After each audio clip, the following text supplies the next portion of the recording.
Oi gente, hoje eu trouxe para vocês a análise literária do livro Vidas Secas, do Graciliano Ramos.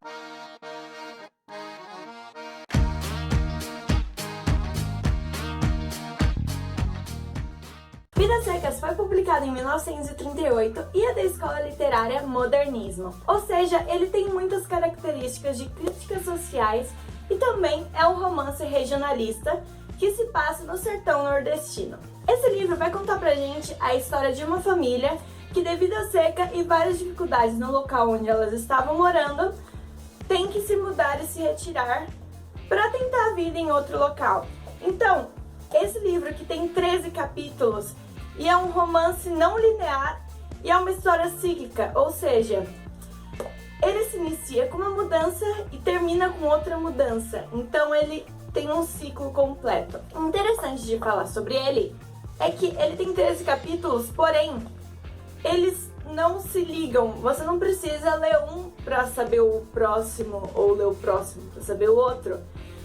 Ele pode funcionar como contos à parte, cada um tem sua historinha fechada, só que um pode se conectar ao outro, porém, não necessariamente você precisa ler na ordem para entender a história. Isso foi porque Graciliano Ramos inicialmente publicou esses contos em um folhetim, em um jornal. Então, cada semana ou cada dia saía um capítulozinho de Vidas Secas, que depois, cada capítulozinho virou esse livro aqui. Além das críticas sociais que eu já falei lá no início que esse livro tem de sobra, ele tem uma narrativa muito abstrata e é uma história pesada, uma história dura, não é uma coisa que agrada aos olhos, é uma história que choca, é uma história que realmente vai alertar a gente e que vai bater, que assim, não vai deixar uma sensação boa, vai deixar uma sensação enorme de angústia. Essa angústia também dá lugar à seca interna dos personagens, que devido à seca externa e toda a dificuldade para sobreviver,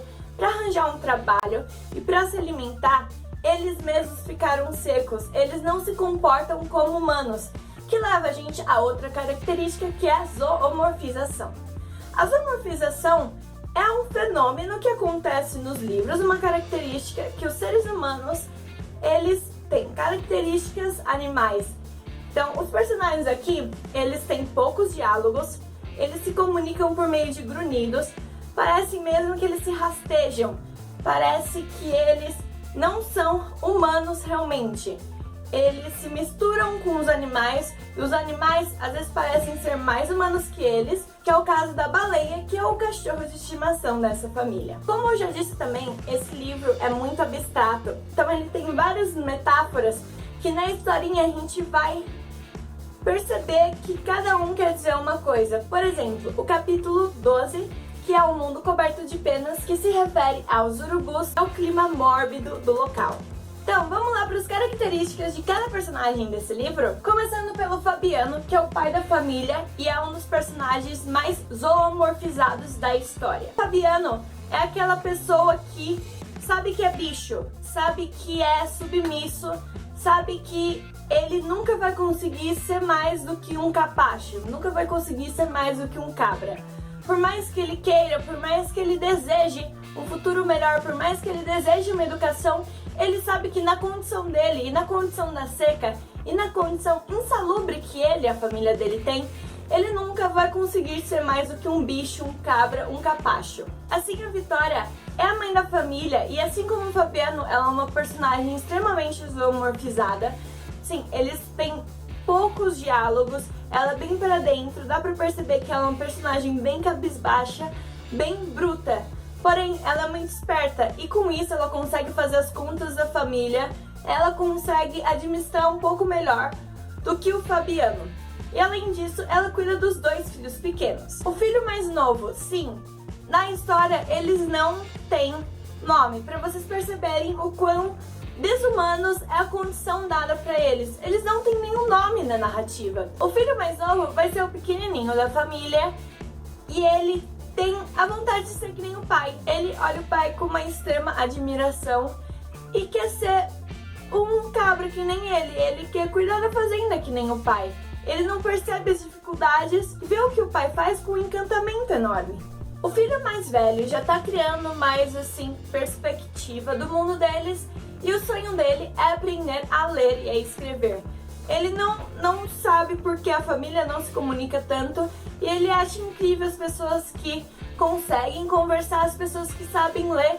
Ele sonha em ter educação, ele é como se fosse o pontinho de esperança da família pelo conhecimento. É interessante falar que no capítulo do filho mais velho, porque os capítulos são mais ou menos divididos assim, cada um vai focar em um personagem. Como o narrador é em terceira pessoa, porém onisciente, onipresente, ele vai bem ao fundo nos personagens e na história. Então nesse filho aqui, a gente vai perceber que ele ouviu a palavra inferno e ele quer muito saber o que significa a palavra inferno. Então ele fica se admirado, porque a palavra inferno significa tão ruim. Depois ele descobre que ele vive em um inferno. Então assim, uma coisa extremamente forte, extremamente tocante, extremamente dura de se pensar. A baleia é a cachorrinha da família e com certeza a personagem mais amada da história. Porque, como eu já disse antes, ela tem uma ponta de humanidade fantástica. Ela é a sensibilidade da família, ela é a humanidade que a família de Fabiano não tem. Então, depois que a gente percebe o que acontece com a baleia, vou colocar um aviso bem grande de spoiler aqui. A baleia morre, é como se fosse uma metáfora pro sacrifício da humanidade da família, ou o sacrifício da humanidade para um bem maior. Tomás de Bolandeira é um personagem que não aparece tanto assim, porém, ele aparece muito, porque ele é um senhor que mora na vila que a família morava, e ele representa, em uma metáfora assim mais profunda, todo o conhecimento e todo o conforto que a família não tem. Então, pelo lado do Fabiano, o Fabiano almeja, ele deseja ser que nem o Tomás de Bolandeira e ter todo o conhecimento, todos os livros lidos que ele tem. E pelo lado da Sim a Vitória, ela deseja ter o conforto que o Tomás de Bolandeira tem, que é a cama de couro, uma casa confortável que, infelizmente, eles sabem que eles não vão conseguir. Porém, eles almejam essa utopia na vida deles. E é muito interessante falar que no livro o Fabiano tá pensando consigo mesmo, divagando e fala assim: o que importa ter todo o conhecimento, ter todo o conforto que o Tomás de Bolandeira tinha, se ele também perdeu a vida devido às dificuldades da seca. Então nesse livro não importa pra gente se você tem conhecimento, se você age como um bicho, se você tem todo o conforto do mundo. Se a natureza não deixa, você não vai conseguir sobreviver como qualquer outro animal. Por último, temos o Soldado Amarelo, que é a representação do governo nessa nossa história. No início até o final, a gente vai perceber que esse soldado aqui, ele tem um poder na cidade, porém ele abusa desse poder. A gente pode perceber que ele se chama amarelo, que é uma metáfora muito grande, porque amarelo é a representação, é a cor da covardia. Então a gente vai perceber que em um momento da história, o Fabiano, ele tem a chance de matar, de se vingar do Soldado Amarelo, que um pouquinho de tempo atrás prendeu o Fabiano injustiçadamente. Aí ele olha nos olhos do Soldado Amarelo e o ajuda a se levantar e ir pra cidade. Porque ele tinha a chance de matar o Soldado Amarelo, que ele percebeu que ele era fraco e que ele era covarde. Só que ele não o fez porque era a representação do governo e ele respeitava. Então é muito interessante a gente perceber isso, porque os personagens, eles têm a chance de se vingar, eles têm a chance de se revoltar contra o governo. Mas não o fazem porque é a justiça neles, é a força maior, eles não têm nada para fazer.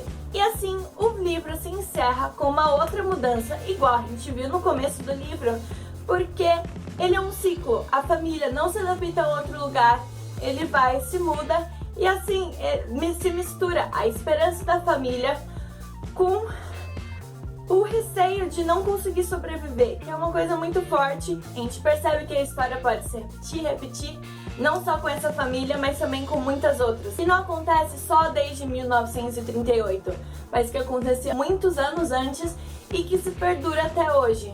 Porque até hoje vemos relatos de famílias de retirantes. Isso, deixa seu like ou se inscreva se você gostou do vídeo e até o próximo!